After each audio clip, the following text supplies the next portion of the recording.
An interesting afternoon of scoreboard, and in this case, not scoreboard watching, football watching, as the Steelers hosted the New England Patriots. Luke Jones joins us now to discuss what a momentous afternoon it was Sunday, not just Lamar Jackson and the wheels and beating up on Tampa and the rain and all that it entailed in the actual Ravens game, but what that game and the outcomes elsewhere really mean for the Ravens' fortunes. And all eyes now on Carson, California for Saturday night. I'll be at the game. You'll be in Owings Mills all week. All of a sudden, they can lose to the Chargers and still get in. That's sort of dried up now, hasn't it, Luke? Yeah, it's not impossible, but that is not looking nearly as good as it did really when people were walking out of the stadium after the Ravens win on Sunday. I mean, I think so many people here in town, even national media, I think a lot of people were ready to throw dirt on the Pittsburgh Steelers, and, well, they figured out a way to get it done. And I think a lot of that has to do with the fact that New England isn't looking like the typical Patriots, the Patriots that you just assume are going to be the number one seed and standing at the end of January, and they still might be, who knows.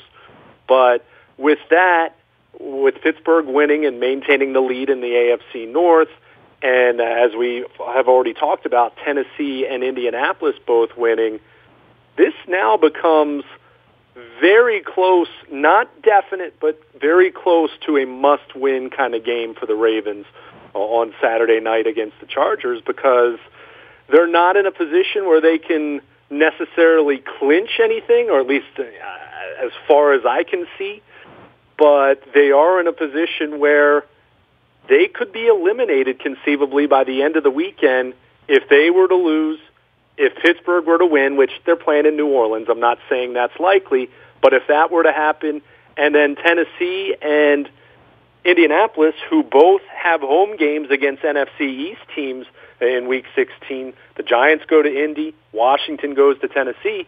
If both of those teams win and Pittsburgh wins and the Ravens lose, the Ravens are eliminated from postseason contention. So it just really speaks to how disappointing that Pittsburgh win was late Sunday afternoon, because you're talking about a scenario where the Ravens would be leading the North and even conceivably having a chance to clinch the division in Week 16 with a win and a Pittsburgh loss. But now they are needing to win to keep themselves in position to make the playoffs. So a little more uncomfortable, but I guess if you want to put a positive spin on it, put a big picture kind of spin on it, if the Ravens truly want to be viewed as a dangerous team, as not just a team that's going to back into the playoffs, but someone that can do damage, well, go to L.A. on Saturday night and beat the Chargers. And if you do that, then you're looking like you have as good of a chance as anyone in the AFC. But if you don't do that, then you're counting on a lot of help, and you're keeping your fingers crossed. And, you have a pretty decent Browns team that's feeling really confident about themselves coming to town for Week 17. So it's it's amazing how the thing's separated, right? Like, usually 6-6 and 5-6, those teams usually win one, lose one, and the last 2 weeks, 3 weeks, really, all of these playoff-worthy teams have sort of stepped up a little bit, right? I mean, they're sort of keeping pace and winning, and the Colts are playing well. Tennessee, obviously the Steelers have moved back here, but they held pace and knocked the Patriots off. And I guess that's the beauty of the schedule maker, right? Like, the way this thing has worked out in a lot of ways, whether it's New Orleans and Pittsburgh or whether it's the Ravens and San Diego, as I'll call them all week, because that's what I'm going to call them, Luke. It does have its own little narrative here that these are big games, they're important games, but a lot of things have factored into this, upsets and sort of chalk all the way along the last 3 weeks.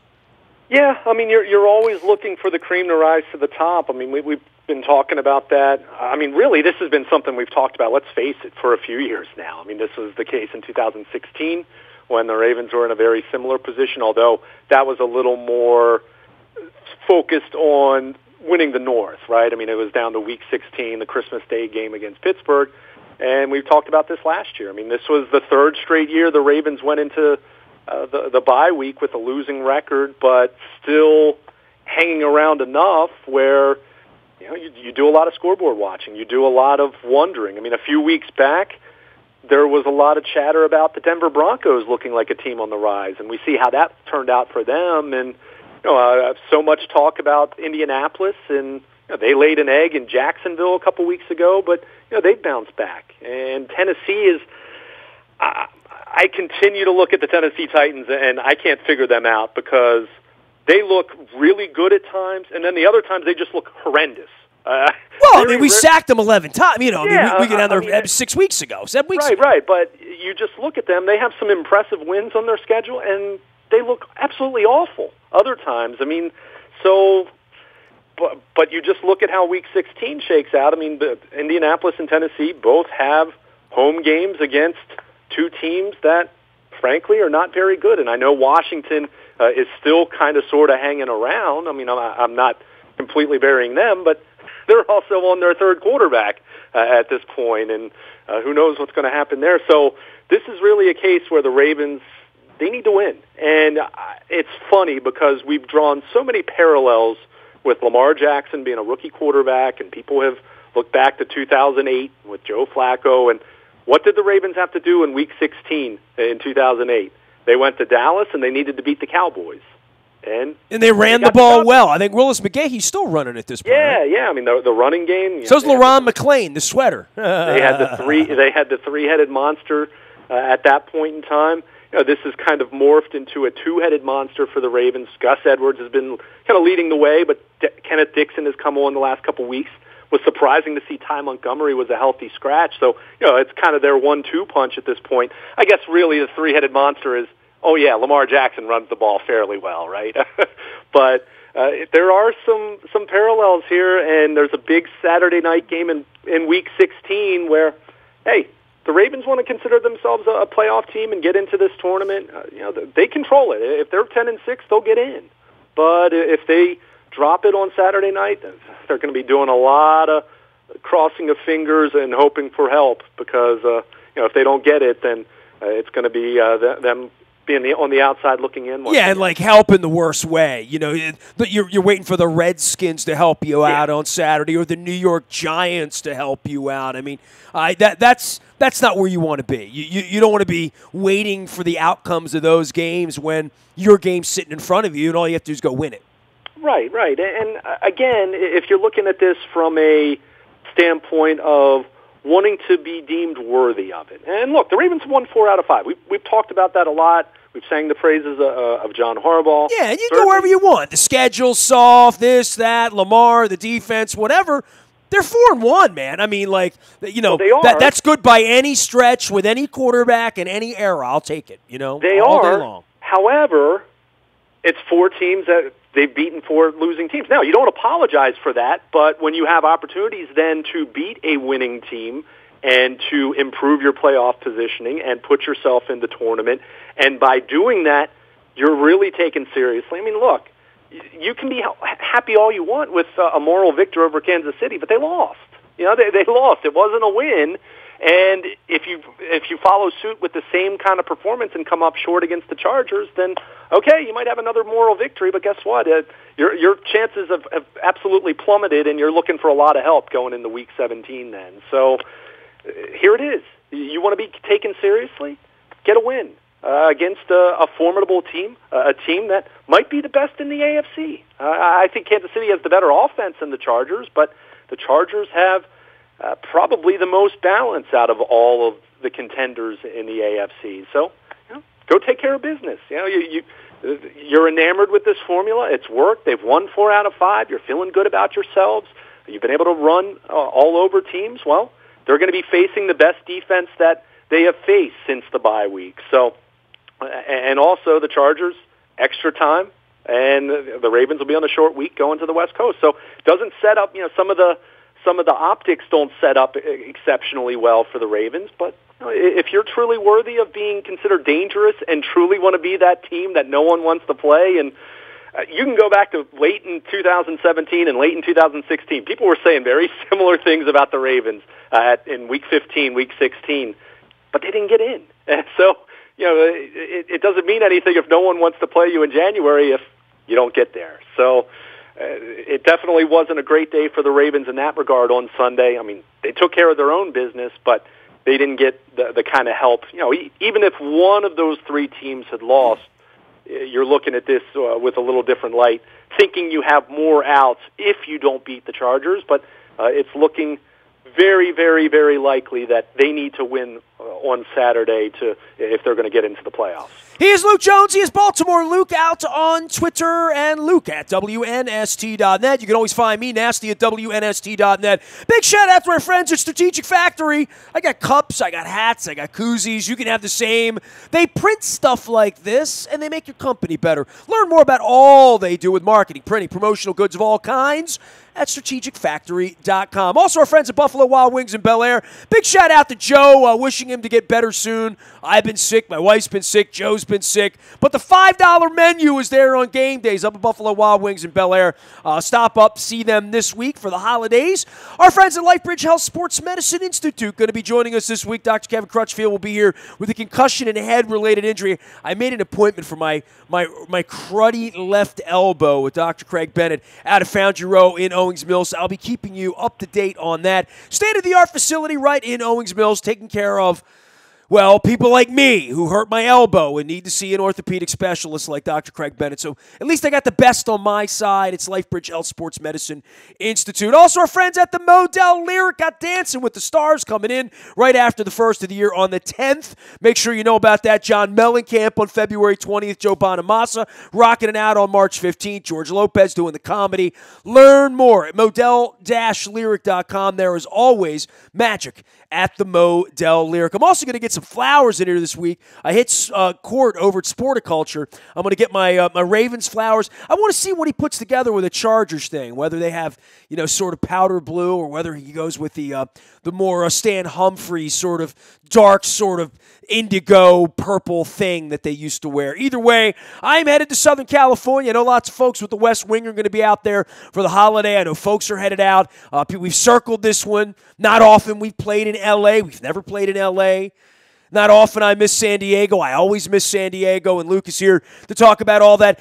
The scoreboard watching thing, right? Like, you can do it in January or in September or October, right? But there's something different about coming home after a relatively satiating win in the rain, drying out. And, you've got Brady and Roethlisberger. Who knows how many more times this is going to happen, right? Manning's gone now. He's doing pickup things on ESPN at 11 o'clock in the morning. And, Brett Favre's off selling Wranglers and doing whatever he's doing. So, I do appreciate this. And I know it's not often I root for the Patriots, right? That we're put in that position. And, this is where they start to write the stories again. It took Dan Shaughnessy till about 8:15 to be writing, this is the end of the Patriots as we know it, the end of the era and all that. So I don't know. I know they lost on Sunday, and they had the ball at the 5-yard line and didn't get points, and Brady threw a lollipop, and a lot of things went wrong for the Patriots. And I don't want to get ahead of myself to say if the Ravens were the 6th seed and had to go up to New England on a bus trip on January 5th for an 8:20 game where it's 19 degrees outside or whatever it would be, and the foghorn goes, you know all about that, the lighthouse, the whole deal. I don't know what Lamar Jackson knows about that or whether he's ever set foot in New England, but I know Joe Flacco has, and, this is where the drums are going to beat, and where you and I and Peter DeLutis at on Facebook and Twitter and everybody else says, we've got a guy who's won a Super Bowl, now we're going to go out to San Diego and run a high school offense again, and I hear that, except that it keeps working, and this is what's going to put you and I on the phone all week this week talking about all of this, because this really is nut cut time now on the offense, on the defense, on short rest, on going out to L.A., playing on Saturday night, Phillip Rivers and Weddle. Boy, there's a lot going on here for Harbaugh, for Flacco, for Lamar, for Eric DeCosta, for where they are, because that would be a long 6-hour flight home into the middle of the night to land on Sunday and watch everyone else play, knowing your season's probably over. Yeah, it really... we've talked about this, how this is such an awkward kind of a set of variables when you think about the individuals who aren't going to be here after this season, Joe Flacco being one of them. Ozzie Newsome's not going to be the general manager anymore. A number of other veterans that we've talked about, and we'll have plenty of time to talk about it when the season comes to an end, regardless of where it winds up. But this is definitely a transition time. But at the same time, the future has already started with your rookie quarterback. And what is he going to be made of in these last 2 weeks, and if the Ravens get to the playoffs? I mean, you just said it. I mean, the possibility of the Ravens going to New England, and that's not something to be terrified about by any stretch of the imagination, but if they go, it presumably is going to be Lamar Jackson as the quarterback. How does he handle that? How does he handle these next couple weeks? As I mentioned, the Chargers this coming weekend, best defense that Lamar Jackson will have faced as a starter. So there's just so much to this, and to your point, when you look at how Week 16 is structured, knowing that the Ravens are playing before most of the teams in the NFL, but they'll already know what happens with the Titans. The Titans host Washington in the early game on Saturday, so they'll at least have that bit of information. But so I see me right now in a little press room in a soccer facility at 3 o'clock on a 72-degree sun-drenched day rooting for Josh Johnson, right? Yeah. Like literally, right? That's, yeah, I mean, that's what I'm subjected to on Saturday. Right. And just to give you a context, and you know me, I'm not a big gambler, and I don't really put much stock into it, but looking at the early line, Tennessee's a 10-point favorite, as they probably should be playing at home against a third-string quarterback. And, I mean, Washington's 7-7. They still have some kind of a pulse. I'm not sure how great of a pulse at this point, but you look at that, Ravens, 4.5-point underdog. That's probably a little, that's a little smaller of a point spread than you would expect. But we kind of said the same thing about the Kansas City game. So maybe it does speak to some of the confidence in this formula that the Ravens have, as weird as it is, as unconventional as it is. There's faith in them making it a game and staying close and giving themselves a chance like they did against Kansas City. But you're right. If they don't get the job done on Saturday night, that's going to be a long flight home. And I'm guessing even when they get into their beds early, Sunday morning, there's going to be a lot of a lot of restless sleep or a lack of sleep, knowing that they're going to be counting on other teams. But you get the win, then you're sitting back and rooting for the Saints and rooting for Indianapolis to lose, and then you're sitting really, really well going into Week 17. Then so got to win. And all this shakeup, like we watch Roethlisberger and Brady. If you want to play in January, that's who you're going to see. I mean, it's either going to be that or Houston or whatever this combination is, but there'll be no cream puffs in January. It will look like you will wish that you have palm trees and 72 degrees and 30,000 in a soccer stadium on the first weekend of January. If you have to go to Pittsburgh or you have to go to New England or you have to go to Houston, this would be the easier of those matchups for me, the way I'm thinking it through. And if you don't get through this matchup, you won't have the opportunity to have that one. And and so much at stake, the game could be at home. I mean, you win this game, not only do you get that, you might get a home game out of this. No question, especially if you're subscribing to the idea that Pittsburgh will fall in New Orleans, which, they're clearly going to be an underdog there. So, they got to go win they got to go beat a quality opponent on the road. And they did that earlier in the season with the Pittsburgh game, and that Tennessee win. Considering the Titans are still where they are in the playoff race, that looks like a good road win. I think a lot of us were wondering if Tennessee was a little bit of a paper tiger at that point in time with the way the Ravens just dominated them, but they clearly been doing something right because they're 8-6, just like the Ravens. So they've beaten some quality teams on the road, but they got to do it now when, as you mentioned, your back's against the wall. And if you want to be considered one of those best teams, if you want to be considered a dangerous team in January, you got to beat someone to get there. I mean, it's not rocket science, and we've talked about it. And this has kind of been this has been the prevailing theme of the last 6 years. I mean, the Ravens have been in this position every single season other than 2015. I mean, 2013 they played New England. Week 16 that was. I think, and they got blown out. They had a chance. They got blown out, and then they were out of it. Week 2014, they got the job done late in the season, albeit they got some help in Week 17. 15 was a disaster. That was the one year that it didn't matter. And we know what happened the last 2 years. So, I mean, it really, there's no rocket science behind this. I mean, you can keep watching the scoreboard all you want, but you got to take care of your own business. And I'll point back to what happened in October when the Ravens lost to the Browns. And then they had their 3-game losing streak. I mean, that's kind of been where they've sunk themselves, but they should be used to this. And maybe Lamar Jackson isn't used to this, but just about everyone else on this roster, Marshall Yanda, Terrell Suggs, I mean, go down the list of guys that have been around here for the last 4 or 5 years. They're used to this, but you got to break through at some point. And if you don't, then, well, you're going to be hoping for a lot of help, and you're probably going to end up disappointed. And the Ravens have been in that position all too many times here over the last few years as well. He is Luke Jones. He is Baltimore. Luke out on Twitter and Luke at WNST.net. A shout-out to our friends at Patrick's in Essex. We had Matt Skurr down there.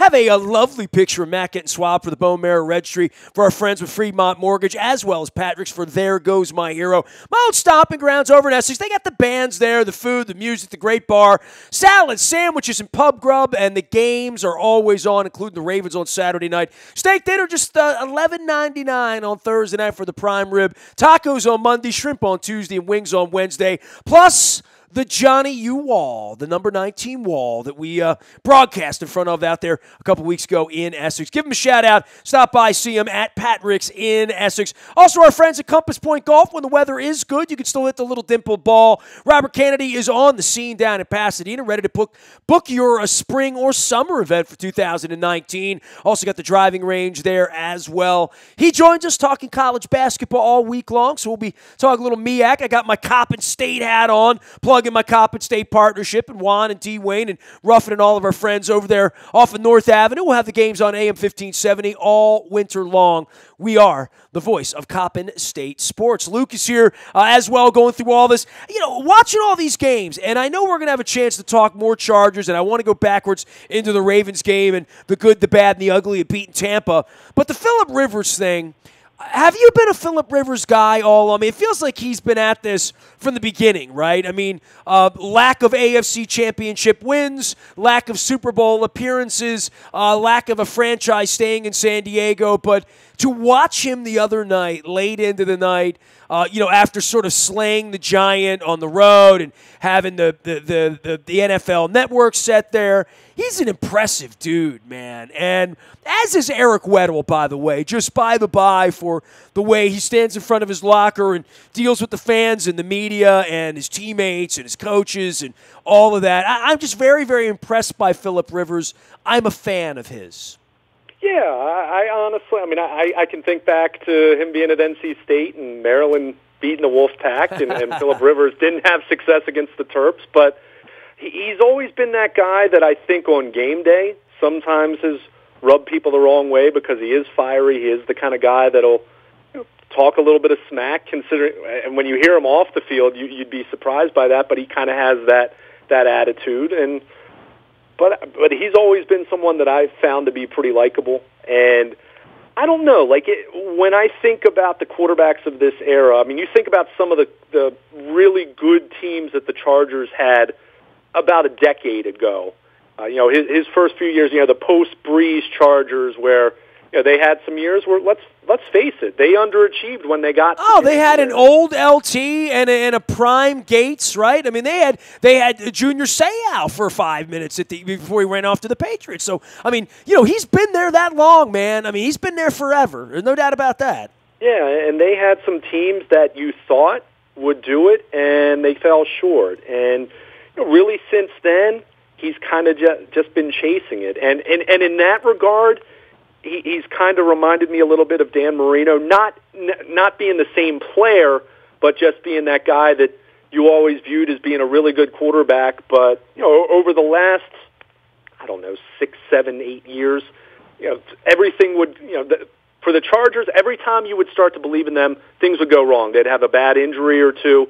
They just wouldn't be properly equipped in one area of the game, and it would just cost them. And I think Rivers is absolutely a Hall of Fame kind of quarterback, and when you just look at the longevity, and you kind of feel like this might be the year for them. Before the season, I picked the Chargers and the Saints in the Super Bowl, and I'm kind of feeling good about that just from my prognostication, which is usually pretty bad.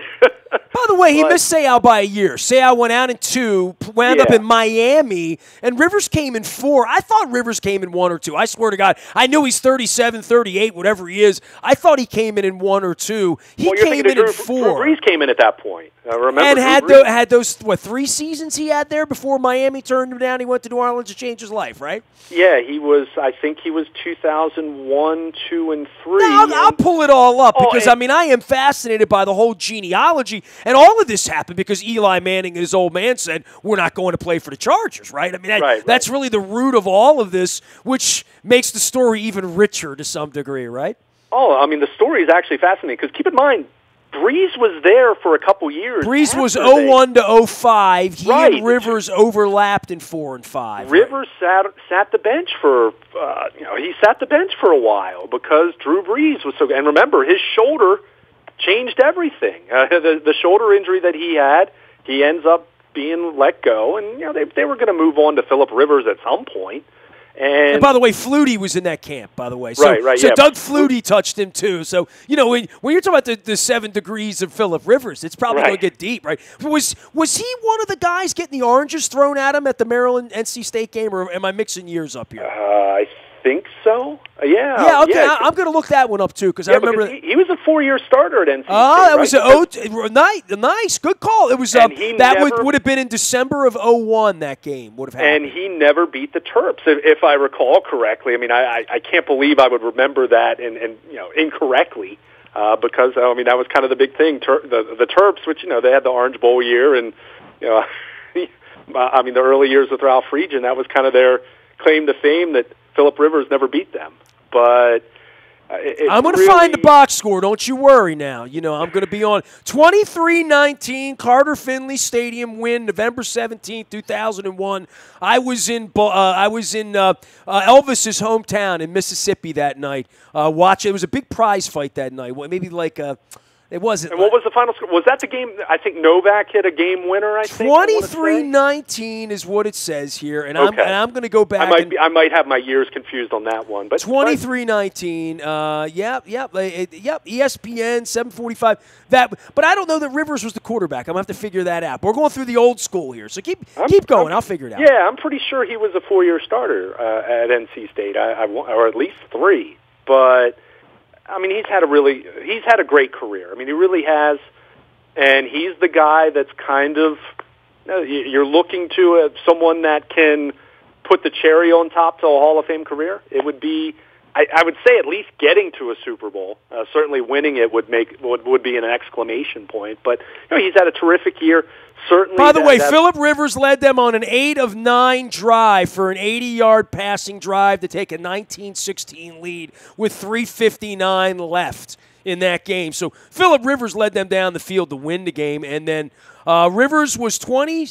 Rivers threw for 275 yards. Yes. Right. And Sean Hill was the quarterback for the Terps. That's correct. There you go.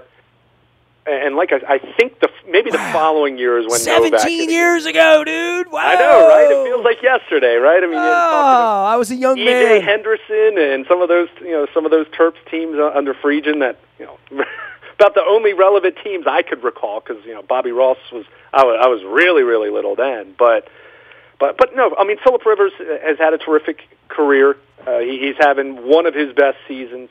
If not for Patrick Mahomes and Drew Brees, He'd be on, he's on the short list of MVP candidates, but he lags behind those two guys. But this is an opportunity for them. Their defense is pretty strong. They're definitely a defense that more formidable than the Ravens have seen in quite some time. And that offense. There's going to be some questions about Keenan Allen. He had the hip pointer against Kansas City, but it sounds, the early indications are that Melvin Gordon probably will be back, and that guy's a problem. He's one of the best running backs in the NFL and can hurt you either running the ball or catching it out of the backfield. So they have weapons, and Mike Williams, their first-round pick from a year ago, who hadn't really looked like that kind of a pick. He went nuts against the Chiefs, so not going to be easy in that regard. But hey, everyone keeps wanting to say that no one wants to play the Ravens in January, and I think there's some validity to that with the way that their style is unlike anyone else. But you got to get there, and what better way to get there but win, beat a team that's going to be either the number one seed or the top wild card and for my money, either the best or the second best team in the AFC, and put an exclamation point on it. Leave no doubt, and then you're in a position where Week 17 you just have to handle your business, and there's no doubt that you'll be in. So it's not going to be easy. They're not going to be favored, but again, you want to consider yourself playoff worthy and not just sneaking in, but capable of doing some damage. These are the teams that you're going to face. So what better way to show it than to get the job done and leave no doubt. So, but Phillip Rivers has had a terrific season, and I mean, you had to be impressed with what they were able to do against Kansas City on Thursday night. And again, them having extra rest, Ravens being on a short week, going to the West Coast, as you mentioned, not necessarily going to be an intimidating environment by any stretch of the imagination, but the opponent not going to be easy. He is Luke Jones. He is Baltimore Luke, and Luke at WNST.net. All of our coverage heading out to California and the ho-ho happy holiday coverage, including little Charlie Ekman before the week's over. All can be found in the buy at Toyota.com audio vault 24 hours a day from anywhere in the world on your mobile device. I was off with a Tony Robbins event last week, catching up on a lot of stuff this week. So lots of Orioles stuff, lots of Brandon Hyde stuff from Chicago and onward through baseball on the backside of the baseball meetings. But lots of eyes on San Diego, Carson, L.A., Southern California, as the Bolts and the Ravens play a very significant football game on Saturday night. We'll be talking about that all week long. You can find me, Nasty, at WNST.net and anywhere social media is served. Facebook, Twitter, LinkedIn, Snapchat, Instagram, streaming live on our Facebook Live as well as our YouTube WNSTV channel. The morning newspaper ships digitally to your email inbox at 7 a.m. each and every morning. It's all powered up by our friends at the Maryland Jockey Club and Laurel Park, where they're racing through the winter and getting ready for the spring season, as well as our friends at Planet Fitness at PlanetFitness.com, where it's always $5 down, $10 a month to get in the best shape of your life. You don't need a New Year's resolution. You just need Planet Fitness and a good plan to get over there and work yourself out, get yourself in the best shape of your life. Learn more at planetoftriumphs.com, where you get some inspiration for your perspiration. Last but never least, any breaking news, and I guess now if the Orioles have a manager, there'll be a staff, there'll be all this other stuff to do. You'll get any breaking news first on the WNST Text Service. It's all brought to you by Coons Ford at Security Boulevard. Of course, Dennis Colazzos will be here on Thursday from 3 until 5, getting you ready for holiday weekend out in California. I am Nestor. We are WNST.net, AM 1570 at WNST Towson, Baltimore, and we never stop talking Baltimore sports.